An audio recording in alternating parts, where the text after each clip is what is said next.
Assalamualaikum warahmatullahi wabarakatuh dan salam sejahtera saya ucapkan. Saya Muhammad Nazri Faiz bin Hasham bernombor metrik 15499. Pada video WSK 102 Sains Kesedaran, video kesedaran pada kali ini, saya akan membuat satu video kesedaran mengenai kempen kesedaran Earth Hour dalam kalangan rakyat Malaysia. Kempen kesedaran Earth Hour merupakan acara tahunan yang diadakan oleh Tabung Alam Sedunia WWF yang disambut pada hari Sabtu terakhir pada bulan Mac yang bertujuan mahukan kediaman dan pejabat untuk mematikan lampu yang tidak digunakan dan peralatan elektrik yang tidak digunakan selama 1 jam untuk membangkitkan kesedaran ke atas perubahan iklim.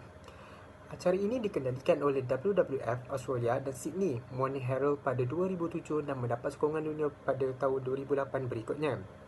Selain itu, apakah antara kepentingan bagi melancarkan kesedaran kempen ini? Kita dapat melihat apabila kita melancarkan kempen kesedaran ini, kita dapat melindungi bumi daripada berlakunya pemanasan global.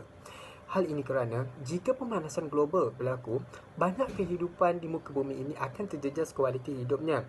Oleh itu, dengan cara ini kita dapat memperlahankan kesan pemanasan global ke atas bumi dan untuk mewariskan alam ini kepada anak cucu generasi pada masa hadapan. Kepentingan berikutnya ialah dengan cara ini kita dapat melihat antara langkah yang sesuai untuk mendidik golongan anak kecil untuk belajar melindungi perubahan iklim. Hal ini kerana melalui usaha ini kita dapat mendidik anak kecil untuk menutup suis atau plug yang tidak digunakan. Namun, apakah akan terjadi jika kita mengabaikan kempen-kempen seperti ini? Atau tiadanya kesedaran tentang isu ini dalam kalangan rakyat Malaysia. Pertama sekali, kesan yang akan diterima ialah bumi akan berlaku perubahan iklim atau cuaca di luar jangkaan yang kita dengan lebih cepat. Akan berlakunya musim kemarau yang berpanjangan, banjir yang teruk di setengah kawasan. Bahkan, kawasan yang sebelum ini tidak pernah dilanda banjir berkemungkinan akan menghadapinya. Misalnya, pada tahun 2021, banjir besar telah melanda sebahagian besar di wilayah Kuala Lumpur serta Selangor.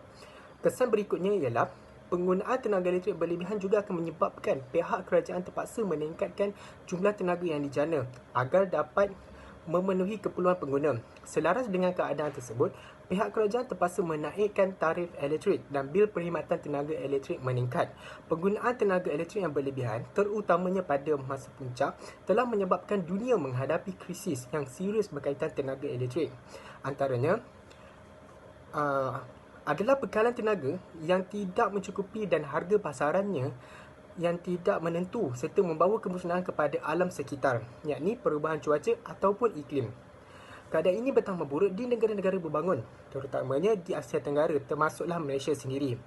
Ini disebabkan oleh faktor ekonomi yang berkembang dengan pesat dan akan mendorong kepada penggunaan bahan atau produk berteknologi tinggi secara besar-besaran tanpa memikirkan risiko pengurusan tenaga yang berasal dari sumber semula jadi yang tidak boleh diperbaharui iaitu minyak dan arang batu.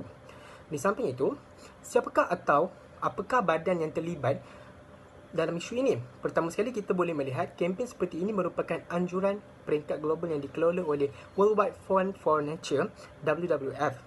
Terkini, WWF cawangan Malaysia telah mengambil langkah dengan menganjurkan kempen Earth Hour dan mengajak orang ramai untuk turut serta mematikan lampu Earth pada Earth Hour yang dijalankan pada jam 8.30 malam 27 Mac 2021. Sebagai tanda kita menunjukkan kita mahukan menjadikan dunia dalam keadaan yang sihat dan boleh kita semua harapkan. Sekian itu sahaja daripada saya. Terima kasih.